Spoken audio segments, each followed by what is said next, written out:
Ay, nako. Oh, hi ganda! Anong hanap? Ito na naman sila. O, go na. Ipakita nyo na lahat ng offer nyo kahit ano Di ko din naman kasi bibilhin, so go lang. Dali, patingin. Ito naman si Ma'am Palabiro. Decision masyado.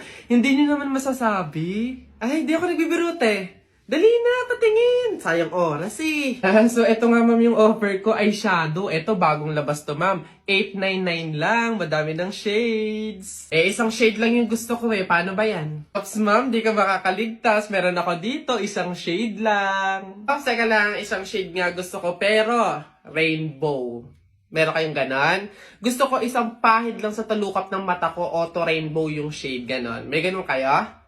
Ganon ba ma'am? Wala po O, tamo, wala naman pala. O, ikaw, anong offer mo? Diyos ko. Ako, ma'am. Ay, nako, ito, ma'am. Offer ko sa'yo, moisturizer sa pes at sa katawan. Ako, panigurado, ma'am, magugustuhan mo to kasi pampaganda to ng balat. Ay, ganun ba? Paano ba yan, maganda na yung balat ko. Ganun ba, ma'am? Ma-enhance naman, ma'am, yung kagandahan ng balat at pampabata to lalo. Pampabata? Gusto ko naman tumanda, tapos mamatay na. Papagamitin mo pa ako ng ganyan. Diyos ko naman. O, ikaw, ano sa'yo? Diyos ko. Ay, nako ako, ma'am. Ito ang offer ko sa'yo. Paniguradong bibilhin mo tong collagen capsule namin. Ito, ma'am, for health tsaka for refreshing. Ganon. Ay, real talk? Parang mas kailangan mo yan. Bilhin mo na yan. Ikaw na gumamit. Wala ka ng ganda, Parang pagod ka na mabuhay. Mas kailangan mo yan. Diyos ko, mga pinaglalaro ko niyo talaga ako. Sige na, tawas lang naman yung bibiling ko dito. Sige.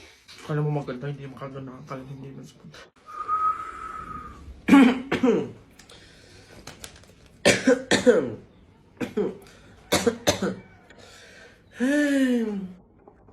Bagalik Oh, oy! Oh! Ano yan? Babe yan na. Lo, pinagsasabi mo? Wala to. Utot, pahipak naman. Sige na. Humipak ka na lang ng humipak sa iba, Bumili-bili ka naman. Oo nga, last na hipak na to. Promise, bibili na talaga ako. Buti naman. Tsaka kung bibili ka, etong vape from Book Bar yung bilhin mo. Ha? Ang ganda, no? Ganda na itsura. Unique. Lakas makayayamanin. Yan naman talaga bibiling ko Akin na, pahipak na. Solid. Ano? Baka dumalwa ka pa.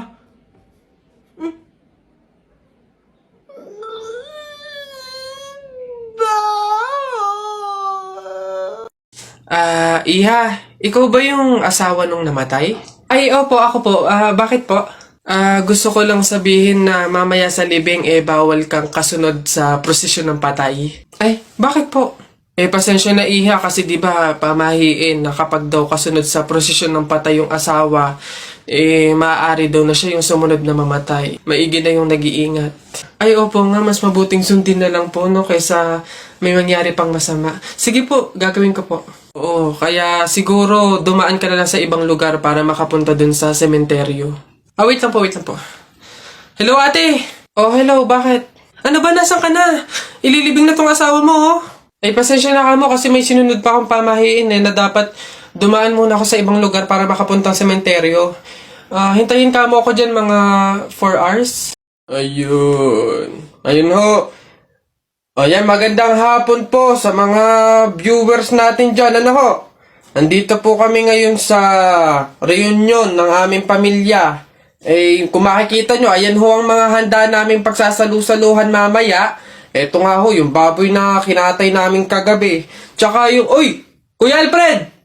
Kaway naman dyan! Live tayo! Yan, ayos. Ayan ho, ngayon, kasama po namin makikita nyo dito sa live natin sa Facebook yung kamag-anakan ho, mga angkan, mga pamilya, mga pamangkin ho. Ayan. Magkakasama po kami ngayon sa aming reunion ng pamilya. Happy birthday to you! Happy birthday to you! Happy birthday! Happy birthday! Happy birthday! Put your hands together one more time! Birthday Nana Lexi, Birthday Nana Lexi, Happy birthday to you!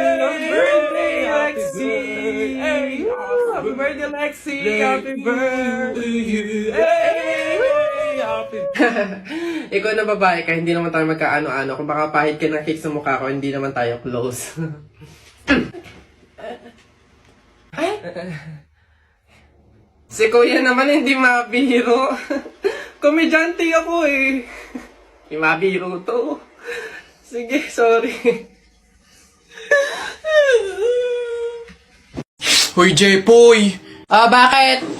Alam mo, sabi sa akin ni Christian kahapon, takting yun, niyayabang ka ata nun eh. Ikaw daw yung kumuha ng mga itlog ng manok, tapos pinagbabato mo daw, papayag ka nun, tapos sabi sa akin nung isang araw, ikaw daw yung nagsulat ng bototoy dun sa kotse ni Kuya Eman. Papayag ka nun? Kung ako hindi ako papayag dun, sasapakin ko talaga yun. Sinabi niya yun? Nasaan yun? Panapok talaga sa akin yun. Ayun, Jepoy, niyayabang ka pa na nung isang araw pa yan eh. Kung ako sa'yo, talaga sasapain ko yan. Yabang-yabang niyan sa'yo eh. Hoy, Christian! Bakit? Ano yung pinagsasabi mo, ha? Isang itlog lang naman yung kinuha ko, ha? Tapos yung pototoy dun sa kotse ni Kuya Eman, inutos mo lang naman sa akin yun, ha? Yung yabang mo, ano yung pinagsasabi mo dyan? Ikaw nga umihi ka nga nang naglalakad eh. Tapos pinagbabato mo yung mga bubong dun eh. Yabang neto. Di ko naman sinabi yun. Sinungaling, kakaila ka pa. Sabi mo sa akin nung isang araw, ang asim-asim ni Jepoy, hindi pa nga naliligo, sabi mo. Dahilan-dahilan ka pa dyan, panapok na lang. Hindi ko naman talaga sinabi yun. Ba't ayayabang nyo, porque dalawa kayo?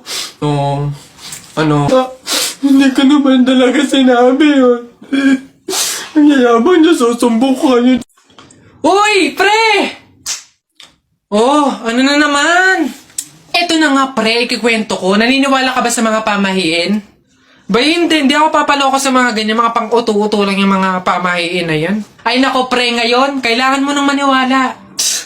Bakit naman? Anong mangyayari kung hindi ako sumunod sa pamahiin na yan? Ay nako, pre, hindi mo na iitanong.